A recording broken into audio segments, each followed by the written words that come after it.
You are now entering the LuxCore Studios. And you've secured a seat for the Protecting Your Radius podcast.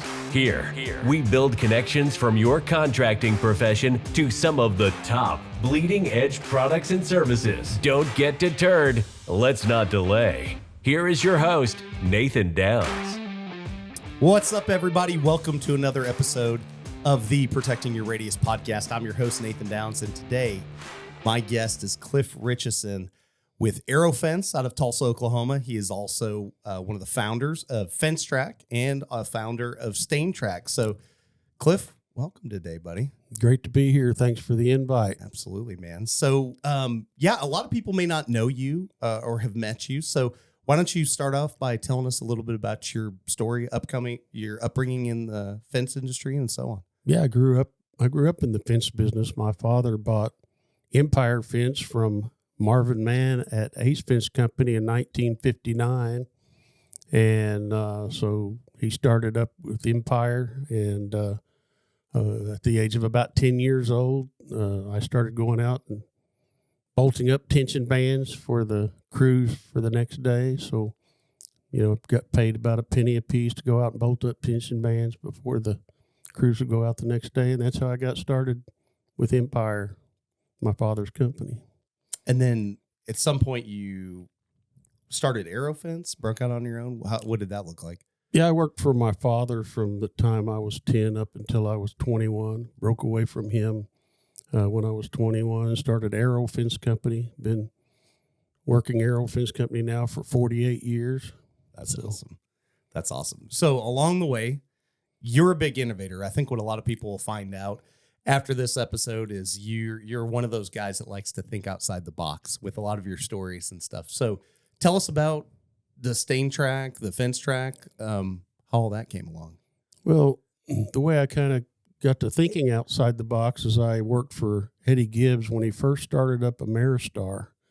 I had the Aero Fence Company. We're getting ready to go into wintertime.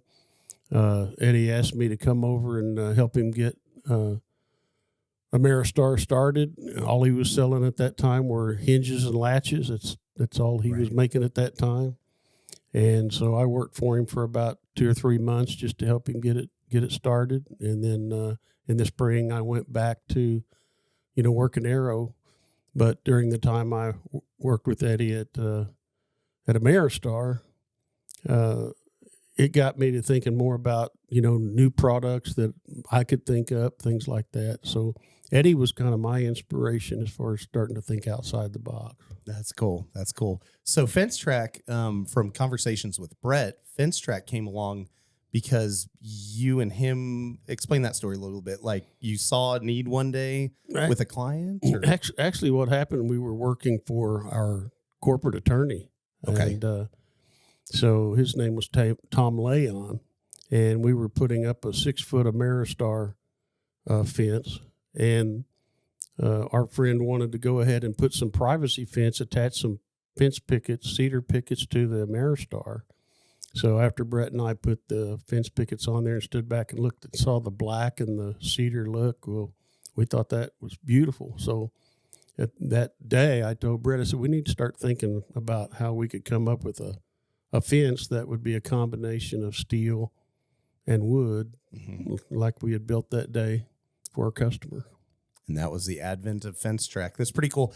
If we look at our wide shot here, we have a FenceTrac panel behind you with the new LuxCore product, right, that Brett's bringing into the marketplace. So now we've moved from the wood infills to the vinyls, composites. I mean, there's so many different things you can do with the system that you guys developed.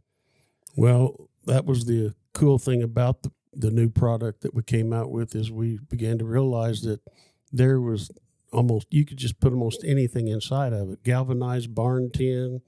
I put bamboo in it. I ordered some bamboo from California. Right. It looked beautiful in the system. So we just began to realize that it was unlimited what you could put inside a FenceTrac as long as it would fit in that 1-inch U-channel. Yeah, absolutely. So then came along one of your buddies, Dwayne Voss. Right. Dwayne had retired from being a mechanic, and Dwayne was one of these guys that was like the show MacGyver. he was always coming up with little inventions or little cool things, that make life easier, Sure. less work. And so I sent Dwayne out to stain some pickets out in the yard one day. He was working for Arrow at the time, and we had a stain job that we needed to get done. It was windy that day, and it was a gray stone color from Wood Defender that he was spraying, so that's kind of a greenish color. So while he was out staining in the wind, he comes in about noon, and he's just totally green. I mean, beard, hair, Right. clothes, everything green. And he was cussing and complaining about, what a mess this was. And so he said, we got to come up with something better than this. And I said, well, let's start thinking about outside the box about it, see what we can come up with. Well, my idea was to come up with a vat that you could just dip them down in a vat and then let them hang and dry. And so just a day or two later, Dwayne says, I think I've got something that'll work. So the first thing he came up with was just to have some spring-loaded rollers coming out of the dipping tank, right through the rollers to back roll. And that worked great, but it was still a mess. So then he comes in a couple of weeks later and says, hey, I think I've got something that'll work. And that was StainTrac. That was the beginnings of the StainTrac idea. Yeah. And that's an incredible system. I mean, to be able to take, like I've explained to some of the listeners and viewers already, to be able to take a raw piece of wood and send it through in about 5 to 7 seconds and have it come out perfectly stained. Right. I mean, it's just something that, you can't even get that with dipping tanks or any other applications. There's so much dry time. But because of the design with the rollers and everything, it really is a unique product. Yes, we have sold some StainTrac machines, like in the Dallas area where people had dipping tanks. And the dipping tanks work great, but they're pretty messy. Yeah. And so StainTrac allows you to not make near the mesh or take up near the room. I mean, one of the customers that bought a StainTrac machine that had the dipping tanks, he said the dipping tanks just take up so much space. So he was able to, just get just as much work done in a smaller space with less mess. Yeah, that's great. So you mentioned, Cliff, that your focus on, you've always been an innovative guy because of people like Eddy Gibbs, and some of your friends obviously are also innovative. What do you see, thinking about innovation and technology and where the market is today and where it's going? What do you see as the biggest growth opportunity out there coming? Well, I just think that products like Ameristar, FenceTrac, the guys that want to, come up with something innovative like that, just find the things that cause you the most trouble. Or, that's how StainTrac came up. Our frustration with wood fencing warping was the way that Brett and I came up, with FenceTrac. Because if you use a metal post and a metal frame, then you're less likely to have to deal with warpage. So, as far as innovation, if there's guys out there that are frustrated with something, solve the problem. And then once you get that problem solved, go ahead and get a patent on it. For over 30 years, Southwest Automated Security has been the premier provider of gate operators, access controls, CCTV, and so much more. Visit southwestautomated.com today, taking dealers to the next level. Absolutely. One thing I was thinking too, as you were saying that, was I think that the ability to see a problem and solve it is what leads a lot of young people or up and coming entrepreneurs into that space, like to start their own business, to solve those problems maybe that you haven't been able to solve before working for another company or an entity or something like that. So with that being said, what would you tell some of our listeners and viewers that are younger out there that are wanting to take that leap into the next big thing that's ahead of them? I came up with a 6-foot long drop rod for double drive gates because, a little 2-foot gate in a 50-mile-an-hour wind will just not, drop rod will not hold up. So, once again, every time you see a problem, try to find a solution to it. And then if it's a good solution, then get out there and hustle and start up a new product line. Right. Absolutely. Kind of as we kind of tie things up and wrap things up, Cliff, I think your journey through just what you've done in business and the people that you've surrounded yourself should give a lot of people quite a bit of encouragement and stuff. You've been involved in a bunch of different groups, the AFA, for example. What do you think about that community-driven aspect? Like, what did that mean maybe when you were younger? And then how do you see the marketplace today compared to maybe what it was 20 years ago? Well, one of the things that I saw in the late 1950s, going on into the 1960s, is if you were in the fence business, if you had a competitor, they were almost a hated, Right. Entity. So Sure. I noticed in the 1970s, the guys quit being so competitive and, showing that hatred toward each other as coming together, and grow, helping the fencing industry. And so in the mid 1970s, the Tulsa area created, the beginnings of what would be kind of like the AFA. Gotcha. And instead of being enemies, they started becoming friends and started working together. And now today, you see guys like stain and seal experts, Caleb. He gets out there and he just shows people how to make money, how to grow a business, how to start a business. Sure.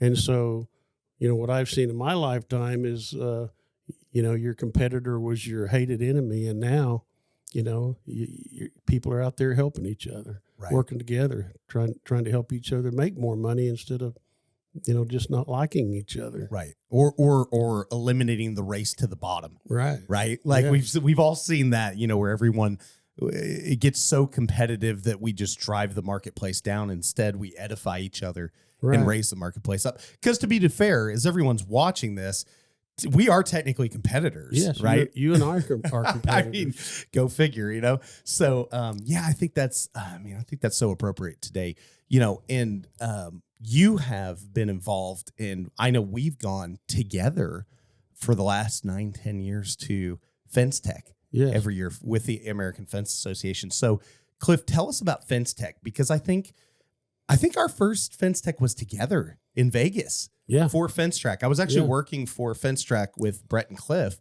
And just tell us your experience with that. They've heard my experience with it, so they don't want me to pitch them anymore. But, man, all the people we've met over the years and stuff, what do you think about that? The relationships over the years, getting to know people all over the country, how they do things and how they do things differently. The other thing is I always look forward to going to FenceTrac to see what's new. What's the new product that's out, Mm-hmm. And that was the exciting thing, just like bringing StainTrac to the show.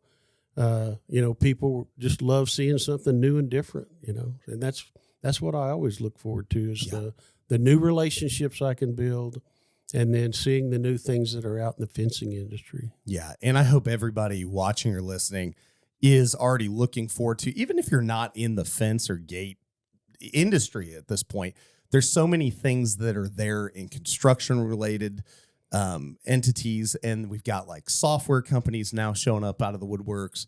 I mean, there's going to be so much there. Oklahoma City, the first week of March is where we have it. So it's in our backyard. We are stoked about that. I know we've all been talking about having FenceTrac here, which is going to be really, really exciting. But let's kind of put a bow on this thing, Cliff, and wrap this thing up. In 2023, we talked about this before, but what do you see personally? Like, what's your goal, or what's kind of your mindset going into 2023 and beyond right now? Well, I'm looking forward to, like with FenceTrac, we'll be coming out with the new Lux Core product, StainTrac, we continue to improve it, make it a better machine. As far as Aero Fence Company, we're looking forward to growing the company, getting, more focused on social media, putting things out there on Facebook, doing podcasts like this, with different people, So, we just want to focus on getting our products out there and our company representation out there by, focusing on social media. Sure. And, I think that's a big testament to where you see with your companies the future lying, because if people don't know, it was actually yourself and Brett were the ones that approached me about even starting all of this. Right. So all this is really your guys' brainchild, and at the end of the day. But I agree with you, man. I think there's so much room for continued improvement where we could all go together and get better together. Joe Everest all the time, I think weekly now anymore. And I've heard Dan Wheeler mention this too as well on his podcast. But, a rising tide raises all ships. Yeah. And that's what we're doing here. That's what we're having a conversation about. And hopefully everyone out there can go to StainTrac's website, can go to FenceTrac's website, get additional information, specifically on our website at protectingyourradius.com. We have links to all of our partners. Again, FenceTrac with the LuxCore product is our primary chief partner to start here. But StainTrac and Wood Defender have stepped up as well. And man, we're just super blessed to have you. Me personally, have you as a friend, but even more importantly, have you as a business partner in this process and teach people what we know. Yep. And hopefully a lot of people can learn, some really cool stuff. So I love the stories about you when you're younger, talking about Eddy. A lot of people see Eddy anymore, especially since he's out of the business, is like this, the grand wizard, the Wizard of Oz type character, right? The guy that... But knowing, like, we both know him personally and have had interactions with him, and you grew up with him. Yeah, and he wrote a book called "Somebody Left the Gate Open." If you want to hear a cool story, get the book. It's a small, short book to read, but it's great information and it's a great success story. Yeah, that's awesome, man. Well, cool. That's it for this week. We appreciate you guys listening and everything. Like I said, visit our website. You can get more information about all of our great partners and what's going on in the market. And hopefully we will see all of you at FenceTrac 2023 in OKC here at the beginning of March. Signing off. Take care, guys. You've been listening to the Protecting Your Radius podcast from the LuxCore Studios in Bixby, Oklahoma. Thanks for sticking around. And connect with us and all of our partners at www.protectingyourradius.com. We want to thank our premier partners. LuxCore, the newest line of premium quality composite infill to slide into your FenceTrac fence system. Frame your style today. Also, StainTrac, the world's first patented standalone stain machine. Utilizing flood coat technology, StainTrac covers boards, pickets, posts, and any type of dimensional wood you can think of. And what better way to use your StainTrac machine than to use the easy application Wood Defender family of stains. Wood Defender goes on easy and covers in one coat with no back brushing. And of course, the true power of our show is you, the listener. Please rate and review our show on whatever platform you consume this content. Your 5-star likes and reviews help other contractors get the message that we all want to be better and do better. And in the construction world, we can never forget that before you can be great, you've got to be good. Before you can be good, you've got to be bad. But before you can even be bad, you've got to try.